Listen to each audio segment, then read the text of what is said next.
Muy buenos días, mis hermanos, el Señor les bendiga. Tengan un saludo fraternal a esta hora de la mañana que están escuchando esta grabación. Una vez más, nos reunimos en nuestros entornos familiares, desde nuestras casas, y para adorar al Señor, y en este caso poder continuar adorándole por medio de la predicación. En esta forma un tanto extraña, una forma que hemos estado haciendo el último mes, los últimos mes y medio, casi 2 meses que tenemos en esta cuarentena. Sin embargo, esforzándonos a la medida que voy predicando, esforzarme en imaginarme en que los tengo al frente de mí, que les puedo ver cara a cara y que por supuesto podemos disfrutar de la comunión que el Señor ha ganado para nosotros. Tengan todos un saludo y esperamos pronto, muy pronto en el Señor, poder reunirnos, pero físicamente y adorar juntos al Señor. Mientras tanto, continuaremos a través de las redes y gloria al Señor porque nos tocó en una época de la historia de la humanidad que hay estos medios de comunicación y está la tecnología y podemos aún así poder compartir un mensaje juntos. Vamos a abrir nuestras Biblias, mis queridos hermanos, sin más preámbulos, en la carta de Pablo a los Efesios, capítulo 4. El pastor David y mi persona hemos considerado retomar la carta a los Efesios que habíamos dejado la última vez que nos estábamos congregando en el local. Vamos a retomarla en el capítulo 4 de Efesios y vamos entonces a tener el pasaje a considerar el día de hoy. Vamos a leer primeramente el versículo 1. La predicación vamos a considerar el versículo 1 al 6, pero como introducción vamos a leer en este momento solo el versículo 1. Dice la palabra del Señor: Yo pues, preso en el Señor, os ruego que andéis como es digno de la vocación con que fuisteis llamados. Vamos a orar, queridos hermanos. Padre bendito, a ti te damos las gracias en este día, que podemos como iglesia, como congregación, reunirnos desde nuestros hogares. Te queremos pedir, Señor, tu bendición sobre cada una de las familias que escucha tu palabra predicada.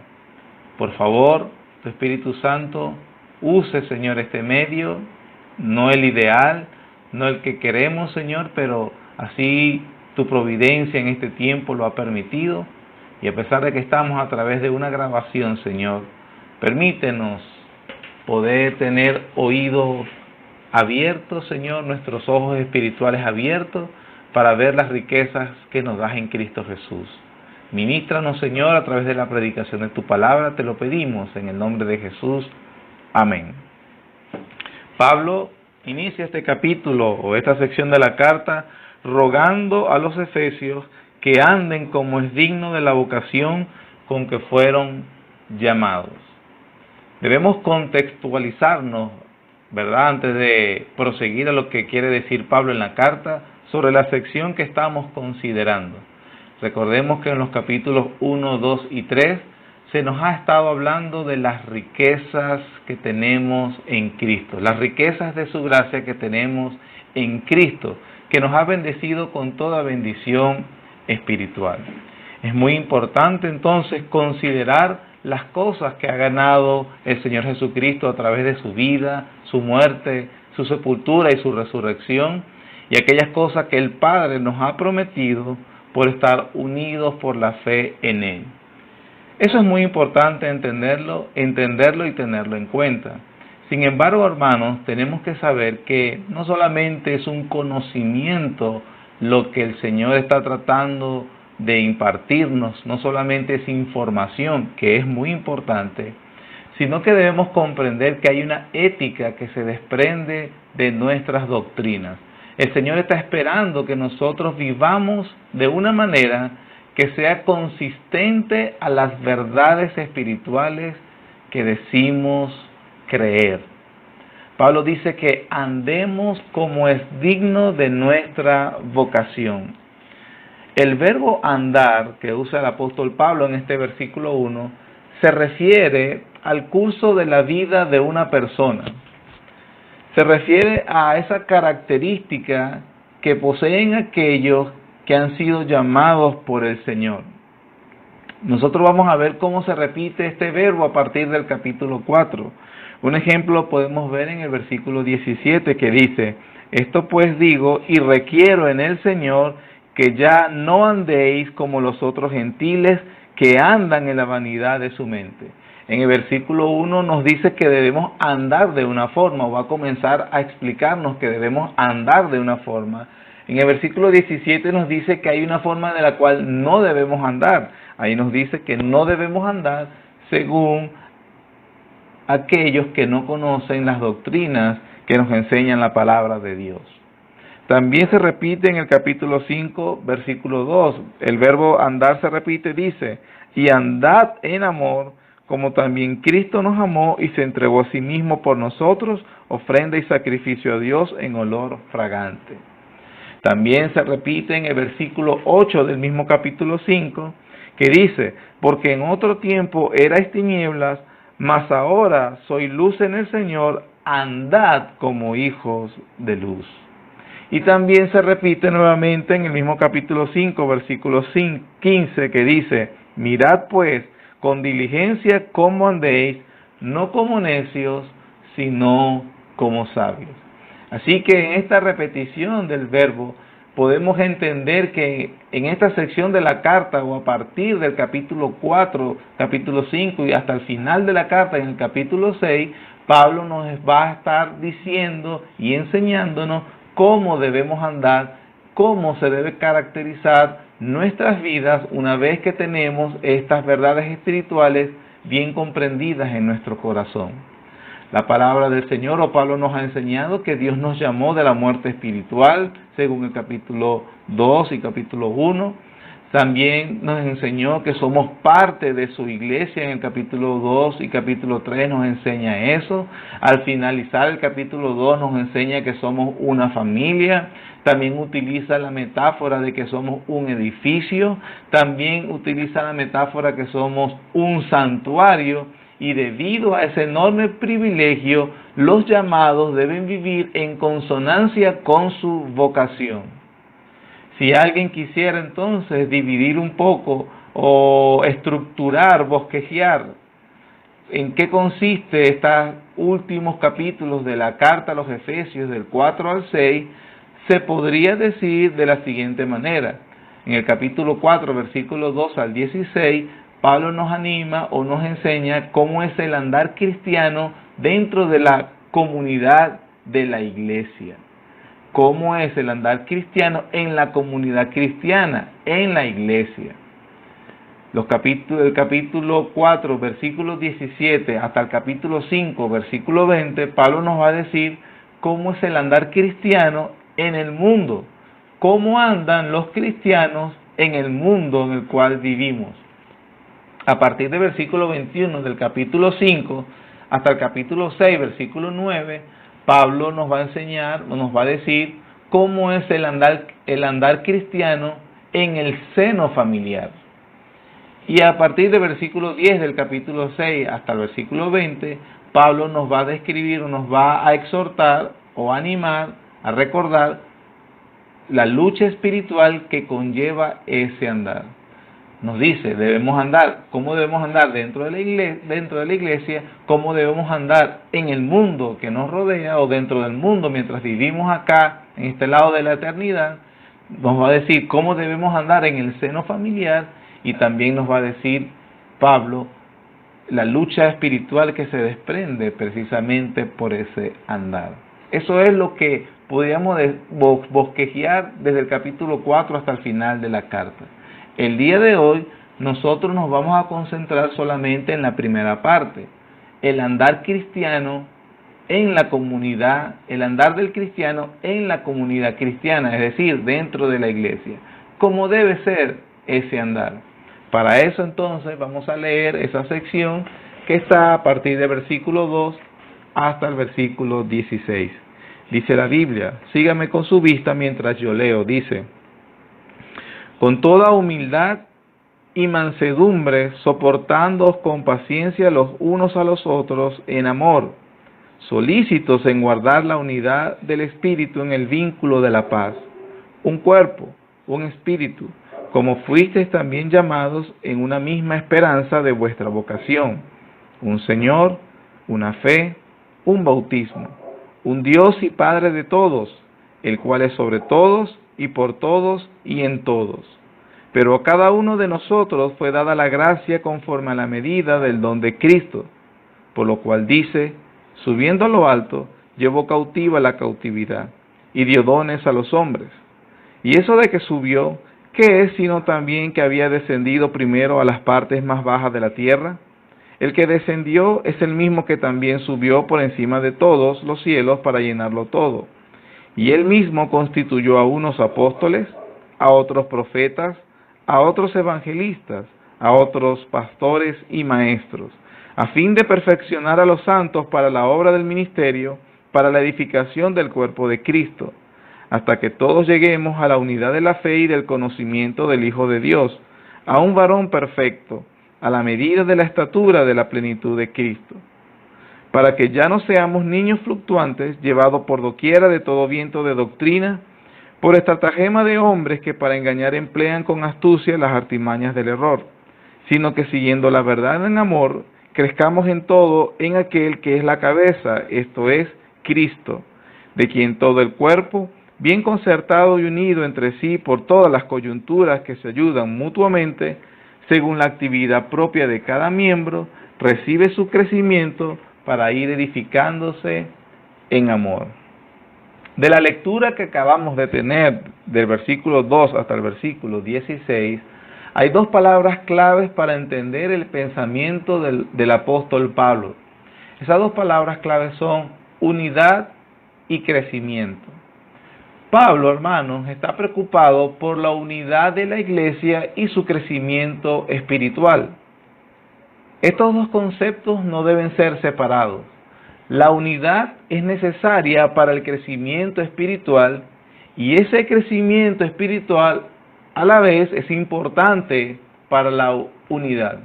Observa, hermanos, que estamos usando y diciendo crecimiento espiritual, no crecimiento numérico.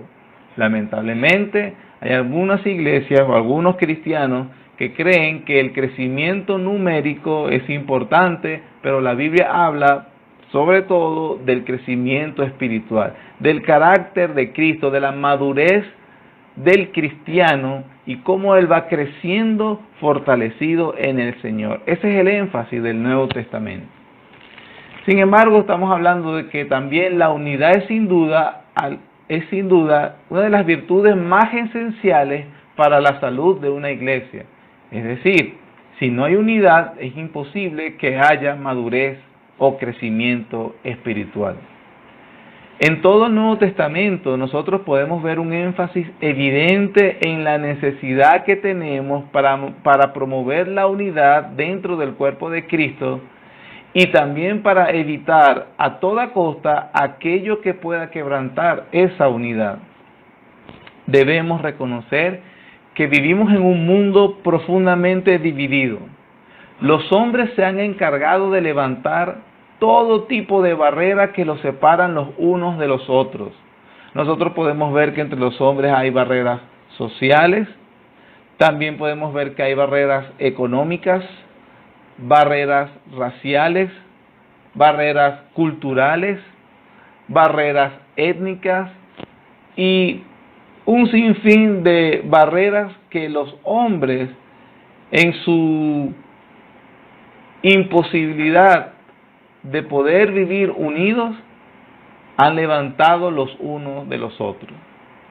Pero esa desunión que caracteriza a nuestro mundo es precisamente lo que hace de la unidad de los cristianos un argumento poderoso e impactante a favor del Evangelio. Porque precisamente en el Evangelio, ¿cuál es el mensaje que se transmite? Que pecadores con todo tipo de diferencias han sido reconciliados con Dios y al mismo tiempo reconciliados entre ellos. Y ellos ahora son un solo pueblo, una sola nación, una iglesia, sin importar la raza, la nacionalidad, el estatus social o el color. Todos son uno en Cristo. Pablo en esta sección nos enseña 4 cosas, mis hermanos. Nosotros vamos a ver solamente 2 por el día de hoy. Pero en cuanto a la unidad, el apóstol nos va a decir en el versículo 2 y 3 que esa unidad debe ser preservada. En los versículos 4 al 6 nos va a decir que esa unidad se desprende de las realidades eternas que compartimos. También podemos decir las otras 2 partes, que son de versículos 7 al 12, que esa unidad es compatible con la diversidad. Y también que esa unidad de versículo 13 al 16, que esa unidad está estrechamente ligada a la madurez y el crecimiento de la iglesia. Con el favor del Señor vamos a ver los 2 primeros puntos, cómo Pablo nos dice que esa unidad debe ser preservada, y veremos también que esa unidad se desprende de las realidades eternas que nosotros compartimos. Eso está de versículo 2 hasta el 6. Con el favor del Señor, cuando Él así lo decide, Él así lo permite, veremos las otras 2 luego. Vayamos al primer punto. Pablo nos dice que la unidad debe ser preservada. Versículos 2 y 3 dice: con toda humildad y mansedumbre, soportándoos con paciencia los unos a los otros en amor, solícitos en guardar la unidad del Espíritu en el vínculo de la paz. Pablo nos ha dicho ya en el capítulo 2 que los creyentes son uno en Cristo, que conformamos una nación, los creyentes son una familia, y que los creyentes también son un solo templo espiritual. Eso es algo que Cristo logró para su pueblo en la cruz del Calvario. Ahora, dice Pablo, ellos deben esforzarse para preservar esa unidad.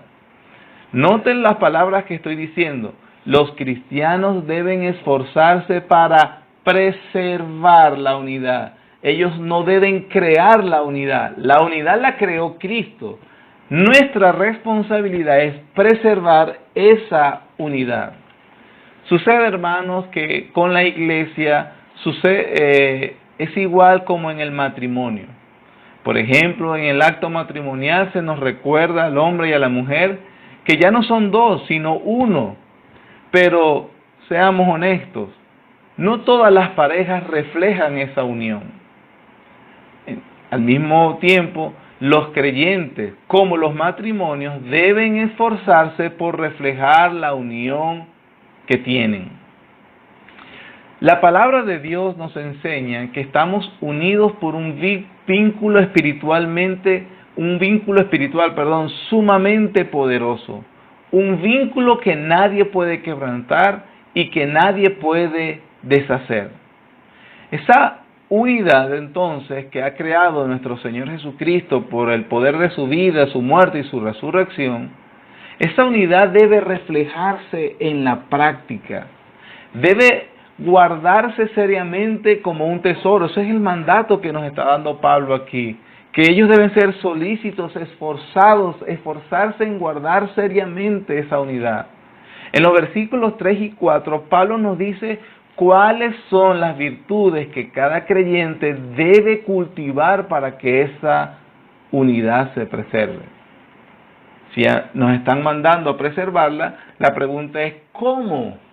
Bueno, en los versículos del 2 al 3, Pablo nos va a decir las virtudes que nosotros debemos cultivar para que entonces preservemos esa unidad. La primera, dice el apóstol Pablo, versículo 2, con toda humildad. Con toda humildad. La palabra humildad tiene el significado o la idea que tiene encerrada es que debemos tener una baja estima de nosotros mismos. Lo voy a repetir porque sé que en la sociedad y cultura donde nos desenvolvemos, pareciera que yo dije una mala palabra, que yo estoy aquí hablando con groserías. Pero lo voy a repetir. ¿Cuál es el concepto que encierra el término humildad? Que nosotros debemos tener una baja estima de nosotros mismos. ¿Cómo se tiene una baja estima de nosotros mismos? La baja estima está basada en la conciencia que tenemos en nuestra propia debilidad y culpabilidad delante de Dios. Lo repito, eso está basado, la humildad está basada en la conciencia que tenemos de nuestra propia debilidad y culpabilidad delante de Dios. Pablo nos demanda esto que él mismo lo aplicaba hacia él. Observa, por ejemplo, el capítulo 3, versículo 8, cómo él habla de sí mismo. Hablando de la trascendencia y del papel que él juega en el misterio de Dios y cómo en el plan redentor de Dios, que Dios lo está usando, Pablo dice en el versículo 8, hablando de él, a mí, que soy menos que el más pequeño de todos los santos, me fue dada esta gracia de anunciar entre los gentiles el evangelio de las inescrutables riquezas de Cristo. ¿Ves cómo él habla de sí mismo? A mí, que soy menos que el más pequeño de todos los santos. Pablo, mis queridos hermanos, tenía una clara conciencia de su pecado. Pablo tenía una claridad de su propia indignidad y pequeñez. Es en esa conciencia que nace la verdadera humildad. Reconozcamos que esta manera de pensar que estoy diciendo en este momento, que Pablo nos está diciendo, es totalmente contraria a lo que el mundo quiere inculcarnos hoy en día. Hoy a las personas, por ejemplo, se les repite el eslogan y tú lo puedes escuchar. Yo me he cansado de escucharlo hablando, interactuando con las personas, cuando en los trabajos, universidades, profesores, en la televisión, en la música, se nos está siempre repitiendo la misma diatriba. ¿Cuál es? Es muy importante que el ser humano tenga una alta autoestima. De hecho, cuando ven a una persona sufriendo, es que, pobrecito, sufre de baja autoestima, vamos a subírsela. Se repiten eslogan como, por ejemplo, no hay nada más crucial para una persona que pensar de nosotros mismos que somos fantásticos, que somos maravillosos. Pero ¿saben qué, cristianos? Eso no es verdad, y mucho menos es lo que dice Dios en su palabra. Como por ejemplo podemos ver que en las bienaventuranzas, en Mateo capítulo 5, Cristo nos dice que bienaventurados son los pobres en espíritu. Aquellos que saben que espiritualmente no tienen nada que ofrecerle a Dios para poder ser aceptados. Una persona con estima alta no puede reconocerse así delante de Dios, sino más bien él va a decir que qué suerte tiene Dios de haberme conseguido. Sin embargo, Cristo dijo, bienaventurados los pobres en espíritu, los que saben que no tienen nada que ofrecerle a Dios. Un pobre en espíritu no es lo mismo que aquel que es de espíritu pobre. Ser pobre en espíritu no se trata de ser un hombre apocado. Ser pobre en espíritu no se trata de ser un hombre aplastado por la timidez. Hay hombres que realmente son tan tímidos que dan lástima, pero eso no significa ser pobre en espíritu. Tampoco debemos llegar al otro extremo de que los seres humanos carecen de un valor o dignidad intrínseca, porque la Biblia enseña que el hombre es hecho a imagen de Dios. Entonces tampoco es verdad que el hombre es un animal irracional. No lo es, y por favor, creyente, nunca digas algo así. El hombre es un ser humano, no es un animal. Un perro no es igual a un hombre. Un perro es un animal. El hombre es un ser humano hecho a imagen de Dios. El perro y ninguna otra criatura ha sido hecho a imagen de Dios. Por lo tanto, el hombre tiene un valor y dignidad por ser hechos a la imagen de Dios. Eso es lo que la palabra de Dios enseña, pero no es todo lo que la palabra de Dios enseña. La palabra de Dios también nos enseña que somos pecadores y que como tales merecemos la justa ira de Dios y por lo tanto no merecemos sus bondades. La palabra de Dios también enseña que por nosotros mismos no podemos salir de esa condición deplorable. No tenemos la más mínima capacidad para poder resolver este problema de pecadores en manos de un Dios justo que se ha airado por nuestros pecados. Ser pobre en espíritu, entonces, es reconocer esa verdad y actuar en consecuencia. ¿Cómo? Venir en humildad, arrepentimiento y fe al Señor Jesucristo. Ser pobre en espíritu, entonces, es una característica que demuestra la humildad. ¿Y de qué estamos hablando? De que la humildad es imprescindible para la unidad de la iglesia. De esto se desprende que la iglesia está compuesta por un pueblo que debería caracterizarse por ¿qué, hermanos? Humildad. Es así como se caracterizaría nuestra iglesia. Piensa por un momento.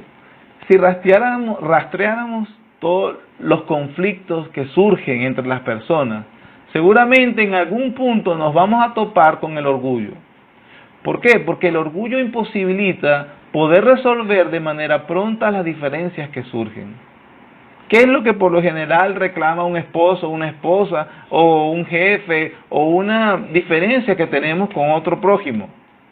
Por lo general vamos a escuchar frases: mira lo que me han hecho a mí. Mira cómo me hablaste, ¿cómo me vas a hablar así? Seguro en algún momento alguien te ha ofendido. Y seguro, hermanos, alguno de nosotros pudiera expresar y comunicar muchas veces que se nos han dado un trato injusto, o alguien habló de nosotros y nos puso mal injustamente. Pero ¿sabes qué?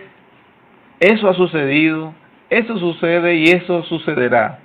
Pero cuando eso suceda o vuelva a suceder, querido hermano, querida hermana, y cuando el espíritu dentro de ti comience a revolverse, tú debes recordar quién eres tú sin la gracia de Dios y que eres un pobre pecador necesitado. Y nosotros debemos recordar que por más mal que alguien nos trate, o por muy injusto que sea lo que nos hagan, tú y yo sabemos que todavía esa persona ha quedado corta por causa de lo que nuestros pecados merecen. Un hombre humilde no anda reclamando a nadie que debe ser tratado de cierto modo. Un hombre humilde tiene un correcto concepto de sí mismo. Un hombre humilde sabe que se merece el infierno. Él sabe que ha ofendido a Dios con sus muchos pecados. Y él sabe que Dios ha tenido mucha paciencia con él todos los días. Por lo tanto, esa persona no pierde la cabeza cuando alguien lo ofende, sino que muestra gracia que él ya ha recibido. ¿Te imaginas cómo sería una iglesia cuyos miembros piensan así? Bueno, eso es lo que nos está diciendo Pablo. ¿Te imaginas, y permíteme aplicar o extender la aplicación, cómo sería un matrimonio, una familia cuyos miembros piensen así? Y definitivamente el tema de matrimonio está muy presente en mi mente, porque con esta cuarentena estamos pasando mucho más tiempo con nuestras esposas, con nuestros esposos, con nuestros hijos, y definitivamente cada uno seguro tendrá para contar un libro de todo lo que ha estado experimentando. Retomando, ¿quieres preservar la unidad de la iglesia? Es importante que cada miembro cultive entonces la humildad. Y esa humildad no es otra cosa que una correcta evaluación de nosotros mismos sin la gracia de Dios. ¿Quién eres o qué serías tú sin la gracia de Dios? Entonces comenzarás a experimentar la humildad. La segunda virtud que Pablo nos dice es en el versículo 2, con toda humildad y mansedumbre. La mansedumbre es una virtud que se desprende automáticamente de la otra, de la humildad. El hombre humilde es manso.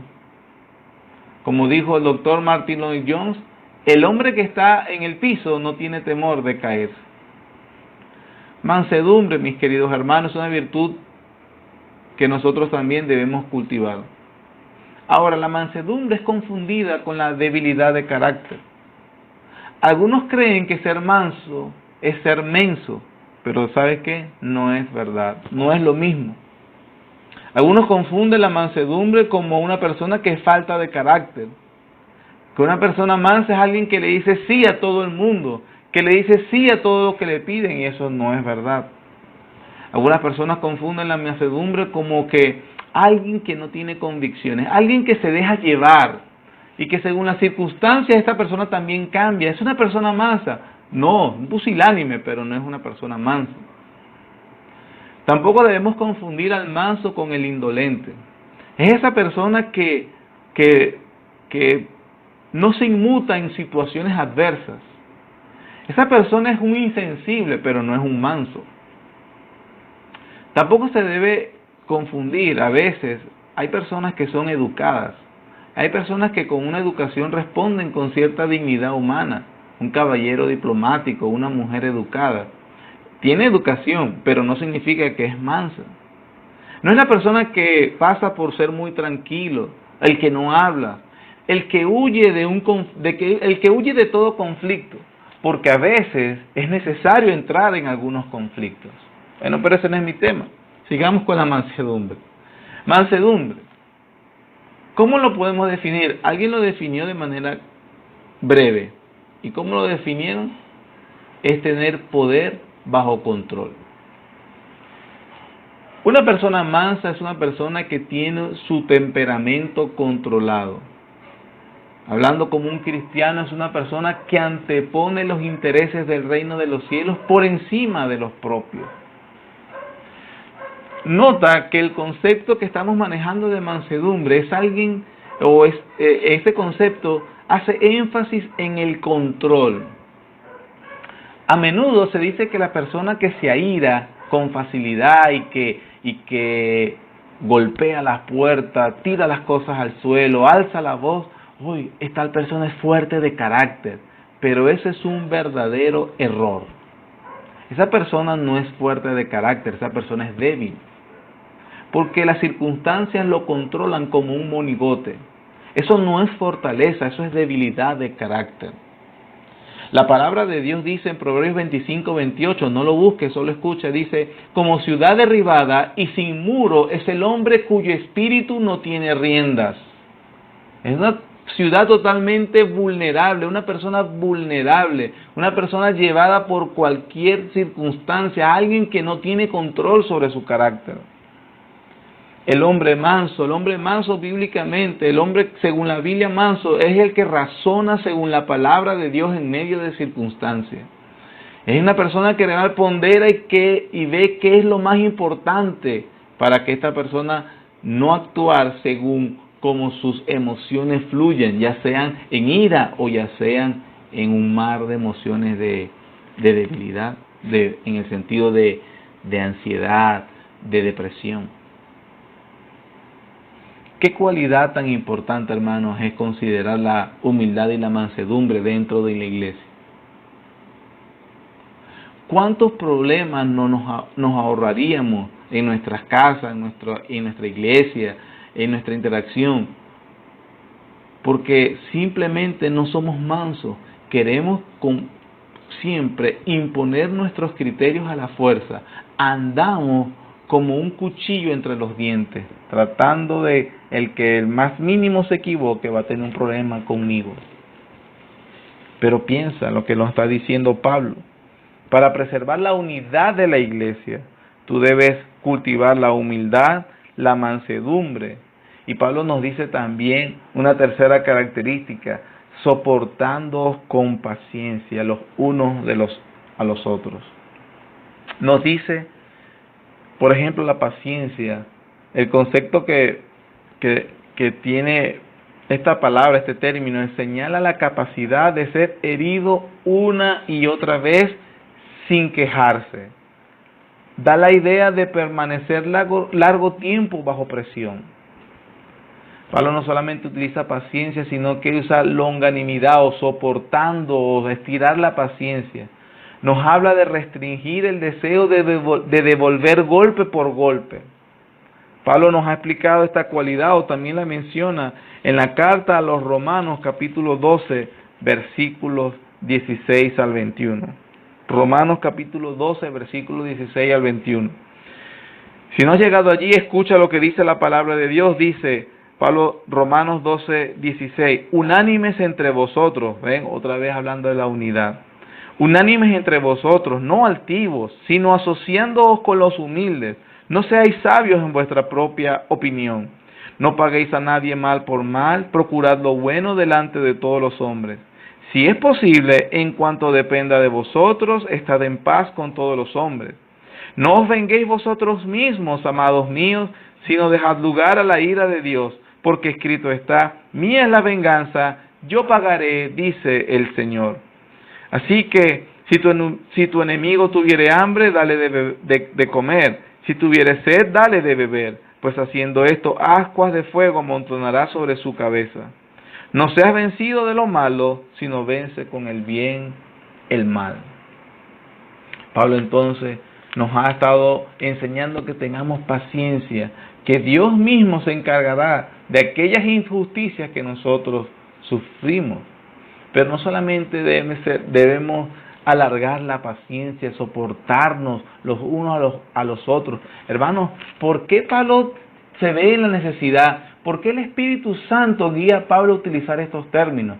Porque necesariamente en nuestra interacción unos con otros hay personas que hacen que uno pierda la paciencia o pretenden que perdamos la paciencia, pero estamos aprendiendo a que no la pierda, sino que soporta. Hay hermanos, hay hermanas que hay que soportar. Hay esposos que hay que soportar. Hay esposas que hay que soportar.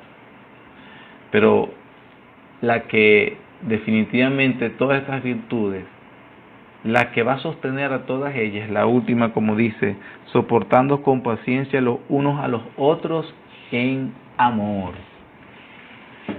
¿Cómo es posible que pueda ser humilde, manso y soportar con paciencia, estar bajo presión y aún así no explotar, no agotarse esa paciencia, hermano?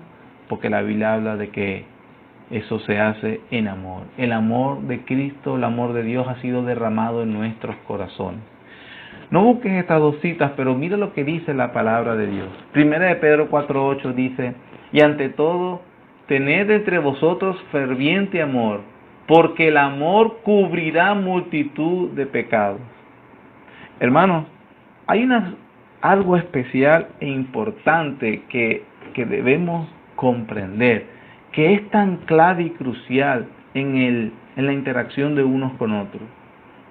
Es que muchas veces, precisamente porque somos pecadores y algunos hermanos en ese proceso de santificación van en niveles diferentes, nosotros vamos a ver expresiones del viejo hombre en nuestros hermanos. Y sabes que a veces no es necesario sacarle la cuenta o señalar cada pecado que un hermano en su debilidad cometa. Pedro nos dijo en 1 4:8 que ante todo tener ferviente amor, porque el amor cubre multitud de pecados. Es decir, sobre todo en aquellas cosas que nos molestarían porque son ofensivas para nosotros, nosotros podemos entonces a veces, más allá de señalar, de reclamar y de pedir a las personas que se arrepientan delante de nosotros, es que tú lo cubras con un manto de amor. Ojo, no estamos diciendo de encubrir el pecado y la maldad. Estamos diciendo de aquellas cosas que precisamente con amor nosotros podemos sobrellevar. Un ejemplo clave es entre los esposos una esposa, un esposo no tienen por qué destacar cada una de las equivocaciones de su esposo, porque con amor ella entiende o él entiende que su cónyuge está en un proceso de santificación que no es perfecto y que muchas veces cae, que algunas cosas son hábitos que trae por años y que de alguna manera el Señor está trabajando poco a poco con él, con ella, y entonces no es necesario destacar cada vez el pecado. Proverbios 10:12, no lo busque, también dice, el odio despierta rencilla, pero el amor cubrirá todas las faltas. La característica distintiva entonces, o que envuelve a todas las que hemos hablado, para preservar la unidad, hermanos, es el amor de Dios, el amor que Dios nos ha dado. El amor es la virtud que busca el bien del objeto amado, aún del costo del sacrificio personal. Es un amor que está dispuesto a dar sin esperar retribución. Por eso es que se puede amar al enemigo. Ahora, hermanos, todos los que cultivan estas cualidades, todos los que se esfuerzan en lo que hemos hablado, humildad, mansedumbre, soportarse con paciencia y el amor, todos estos que están haciendo, versículo 3, son solícitos y esforzados, sería otro término, en guardar la unidad del espíritu en el vínculo de la paz.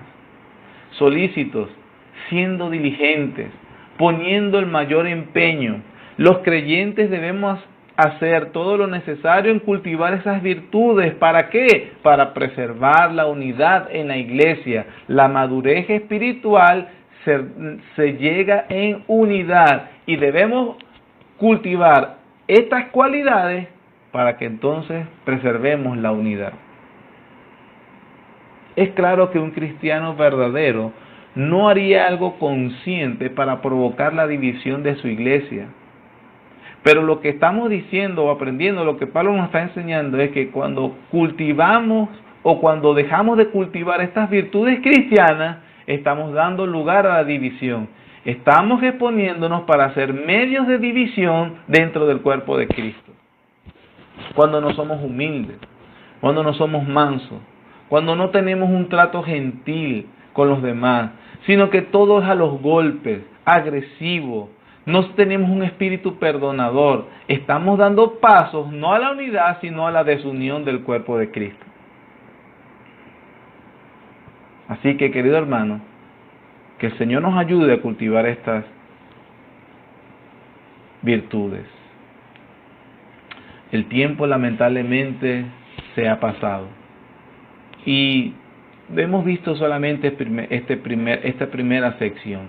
Con la ayuda del Señor estaremos entonces viendo las próximas para comprender, fortalecernos en esa importancia de la unidad cristiana y también del crecimiento espiritual.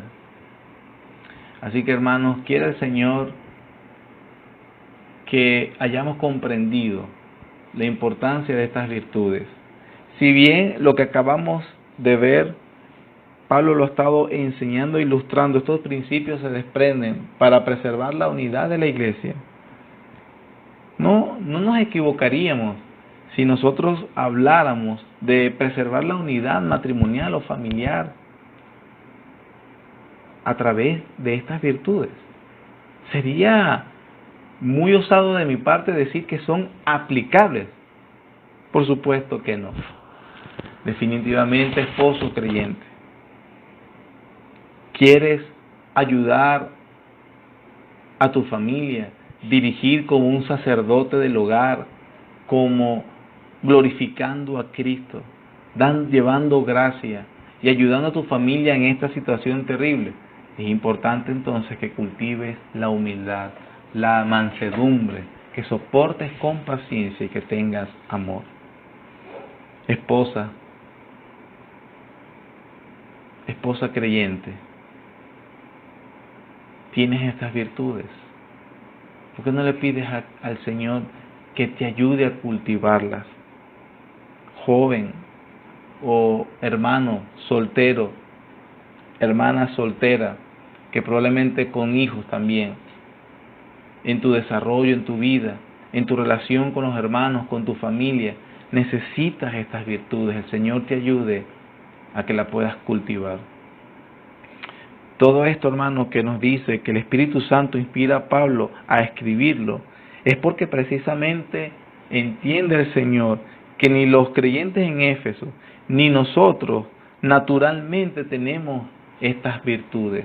Son virtudes cristianas, son virtudes, son frutos del Espíritu Santo. Pero, ¿cuál es la bendición de todo esto? Es que, es verdad, no lo tienes, no lo tenemos, pero Cristo, con su sacrificio, ganó esta gracia para ayudarnos, para darnos, para que la tengamos, para que el Señor entonces nos ayude por su Santo Espíritu. Ve la gracia de Dios que nos está diciendo que si nosotros somos diligentes, nosotros vamos a crecer en gracia para preservar la unidad de la iglesia y por supuesto andar como es digno de la vocación con que fuimos llamados. El Señor nos ayude en nuestro trato, en nuestro andar cristiano dentro de la comunidad de la iglesia. El Señor les bendiga. Vamos a orar. Amado Señor,